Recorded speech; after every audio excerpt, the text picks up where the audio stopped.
નમસ્કાર મિત્રો, સ્વાગત છે તમારું અમારી આ યુટ્યુબ ચેનલમાં। ખૂબ રડાવ્યા કિસ્મતે, પરંતુ હવે 3 જુલાઈથી રાજાની જેમ જિંદગી વિતાવશે માત્ર આ 6 રાશિના લોકો।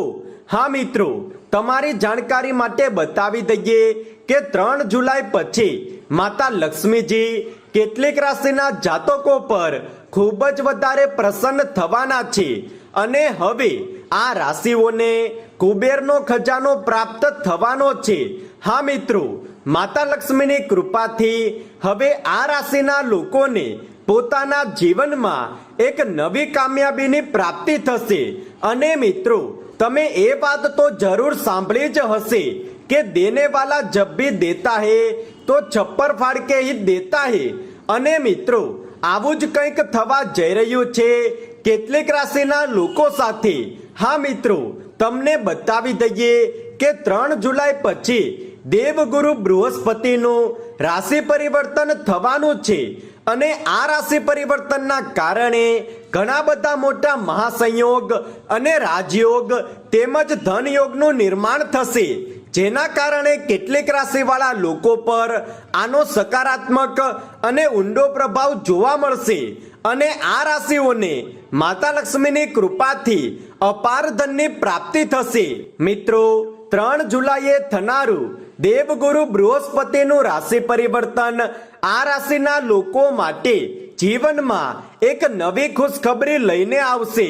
અને હા મિત્રો, બતાવી દઈએ કે દેવગુરુ બૃહસ્પતિ એક વર્ષમાં એક જ વખત પોતાનું રાશિ પરિવર્તન કરે છે અને આ વર્ષનું સૌથી મોટું રાશિ પરિવર્તન 3 જુલાઈએ દેવગુરુ બૃહસ્પતિનું થવા જઈ રહ્યું છે, જેના કારણે કેટલીક રાશિવાળા લોકોની કિસ્મત હવે માતા લક્ષ્મીજી અચાનકથી ચમકાવવાના છે।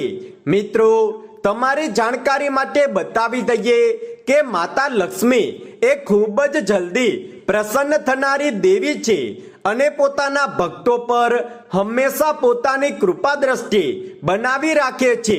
માતા લક્ષ્મી પ્રસન્ન થવાના કારણે હવે આ રાશિવાળા લોકોની તમામ સમસ્યાઓ અને તમામ પરેશાનીઓ ખતમ થવાની છે અને તમને હવે તમારા જીવનમાં અપાર ખુશીઓની પ્રાપ્તિ થશે। મિત્રો, દેવગુરુ બૃહસ્પતિનું આ રાશિ પરિવર્તન રવિવારના દિવસે થવાના કારણે આ દિવસને ખૂબ જ વધારે શુભ અને ફળદાયી માનવામાં આવશે અને આ દિવસે ઘણા બધા શુભ તેમજ મહાસંયોગ પણ બનશે, જેના કારણે આ રાશિઓને પોતાના જીવનમાં અનેક પ્રકારની સુખ સમૃદ્ધિ તેમજ ધન સંપત્તિની પ્રાપ્તિ થશે। તો મિત્રો, ચાલો હવે જાણી લઈએ કે 3 જુલાઈએ થનારું રાશિ પરિવર્તન કઈ કઈ રાશિઓ માટે ખૂબ જ વધારે શુભ અને ફળદાયી સાબિત થશે। તો મિત્રો, બની શકે છે કે આમાંથી એક રાશિ તમારી પણ હોઈ શકે, એટલા માટે તમે આ વિડીયોને અંત સુધી જોતા રહેજો અને જો તમે અમારી ચેનલ પર નવા હોય તો ચેનલને સબસ્ક્રાઇબ કરવાનું ના ભૂલતા। મિત્રો, બતાવી દઈએ કે સૌથી પહેલી જે રાશિ આવે છે તે છે મિથુન રાશિ। તમારા જીવનમાં આવનારા બધા જ પ્રકારના દુઃખો અને તકલીફોનું નિવારણ માતા લક્ષ્મીજી સ્વયં કરશે। તમે તમારા જીવનમાં દિન દુગની અને રાત ચોગની તરક્કી હાંસલ કરતા આગળ વધશો। જીવનમાં થનારા પરિવર્તન તમારા માટે ખૂબ જ વધુ ખાસ રહેશે। માતા લક્ષ્મીની કૃપાથી તમને ધનની સાથે સાથે ખુશીઓની પણ પ્રાપ્તિ થશે। જે લોકોના લગ્ન નથી થઈ રહ્યા તેના માટે હવે આ જુલાઈના મહિનામાં સામેથી વિવાહનો પ્રસ્તાવ આવશે અને જે લોકો નોકરી શોધી રહ્યા છે તેને સારા એવા પગારવાળી નોકરીની જલ્દી જ પ્રાપ્તિ થઈ જશે। તમને સારી સેલેરીની સાથે સાથે પદ પ્રતિષ્ઠા અને માન સન્માન પણ મળશે। તમને આ સમયે ચારે તરફથી બધા જ લોકોનો સહયોગ પણ પ્રાપ્ત થશે। મિત્રો, આગળની જે રાશિ આવે છે તે છે કર્ક રાશિ। બતાવી દઈએ કે કર્ક રાશિના લોકો માટે 3 જુલાઈ પછીનો સમય ખૂબ જ વધારે શુભ અને ફળદાયી સાબિત થશે. આ દરમિયાન તમને અચાનકથી કોઈ મોટો ધનલાભ પ્રાપ્ત થઈ શકે છે. નોકરી તેમજ ધંધાના ક્ષેત્રોમાં તમને ઉત્તમ લાભની પ્રાપ્તિ થશે. આ દરમિયાન તમે તમારા દરેક કાર્યો સફળતાથી પૂર્ણ કરી શકશો. આ દરમિયાન તમારા જે કાર્યો ઘણા લાંબા સમયથી રોકાયેલા કે અટકેલા હતા તે પણ સફળતાપૂર્વક પૂર્ણ થશે.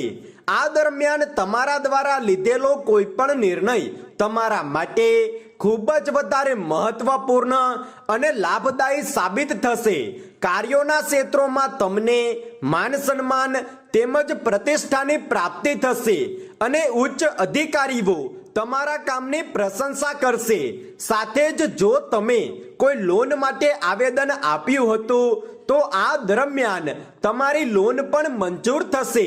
આ સમયે તમારા ઘરમાં માંગલિક તેમજ શુભ કાર્યો થતા રહેશે, જેના કારણે તમારા ઘર પરિવારમાં સુખ સમૃદ્ધિ તેમજ શાંતિનું વાતાવરણ બનેલું રહેશે અને તમારા પ્રેમ સંબંધોમાં પણ મધુરતા આવશે.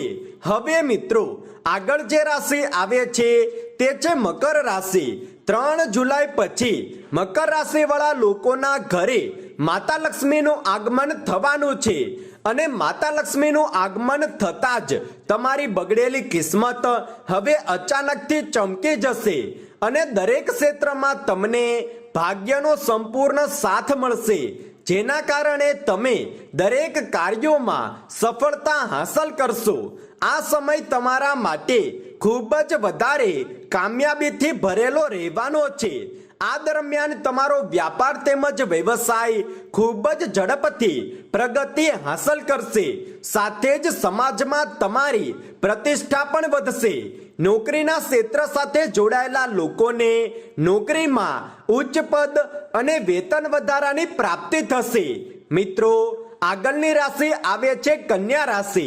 બતાવી દઈએ કે કન્યા રાશિના જાતકો માટે 3 જુલાઈ પછીનો સમય ખૂબ જ વધુ શુભ અને મહત્વપૂર્ણ રહેવાનો છે. તમારી બંધ કિસ્મત હવે ચમકવાની છે. તમારા દ્વારા લીધેલો કોઈ પણ નિર્ણય લાભદાયી સાબિત થશે. વિદ્યાર્થીઓ માટે પણ આ સમય ખૂબ જ વધારે કામયાબીથી ભરેલો રહેવાનો છે. સરકાર દ્વારા લીધેલા કેટલાક નિર્ણયો તમારી રાહ આસાન કરી દેશે. આ દરમિયાન તમે કોઈ ઇન્ટરનેશનલ કંપનીના ઇન્ટરવ્યુમાં પણ સફળ થઈ શકો છો અને તમને કોઈ સારી એવી જોબ મળવાની સંભાવના પણ નજર આવી રહી છે. વ્યાપારી લોકોનો વ્યાપાર ખૂબ જ તેજીથી પ્રગતિ કરશે. તમારા સ્વાસ્થ્યમાં સુધાર આવશે તેમજ પતિ પત્ની વચ્ચેના પ્રેમ સંબંધોમાં મધુરતા આવશે અને પતિ પત્ની વચ્ચે ચાલી રહેલા વાદ વિવાદો આ દરમિયાન દૂર થશે. આ દરમિયાન તમને સંતાન તરફથી પણ કોઈ મોટી ખુશખબરી પ્રાપ્ત થઈ શકે છે. મિત્રો, આગળની રાશિ છે મીન રાશિ. બતાવી દઈએ કે મીન રાશિના જાતકો માટે પણ આ સમય ખૂબ જ શુભ અને ફળદાયી રહેવાનો છે. તમારા પર માતા લક્ષ્મીજીની સૌથી અધિક કૃપા બનેલી રહેશે. 3 જુલાઈ પછીનો સમય તમારા માટે ખૂબ જ વધારે શુભ અને ફળદાયી રહેશે. આ દરમિયાન તમે તમારી યોજના અનુસાર કાર્ય કરી શકશો.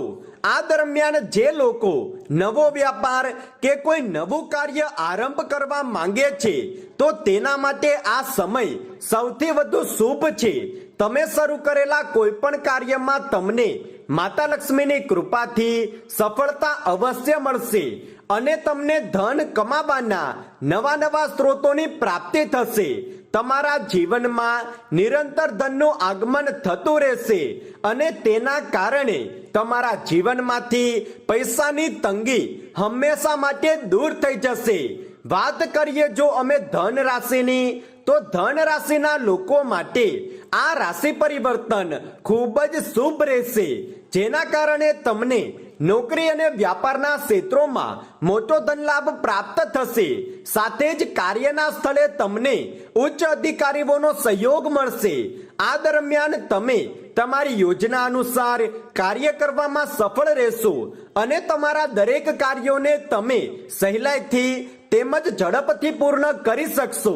એવામાં જો આ દિવસોમાં તમે નોકરી બદલવાનું મન બનાવી રહ્યા છો તો તમને આના માટે સારો અવસર પણ મળી શકે છે. હવે જો કુંભ રાશિની વાત કરીએ તો કુંભ રાશિના લોકો માટે આ રાશિ પરિવર્તન જીવનમાં ખૂબ જ શુભ બદલાવ લઈને આવશે. આ દરમિયાન તમને કોઈ નવી યોજના પર કાર્ય કરવાનો અવસર મળી શકે છે. તેમજ તમારી પ્રેમ જિંદગી માટે પણ આ સમય ખૂબ જ વધારે શુભ છે. તો મિત્રો, તમને નિવેદન છે કે તમે કમેન્ટ બોક્સમાં સાચા દિલથી જય માં લક્ષ્મી અને જય શનિદેવ અવશ્ય લખી દો. અને જો તમને આ વિડીયો પસંદ આવ્યો હોય તો વિડીયોને લાઈક કરો, શેર કરો અને જો તમે અમારી ચેનલ પર નવા છો તો ચેનલને સબસ્ક્રાઇબ કરવાનું ના ભૂલતા. ધન્યવાદ.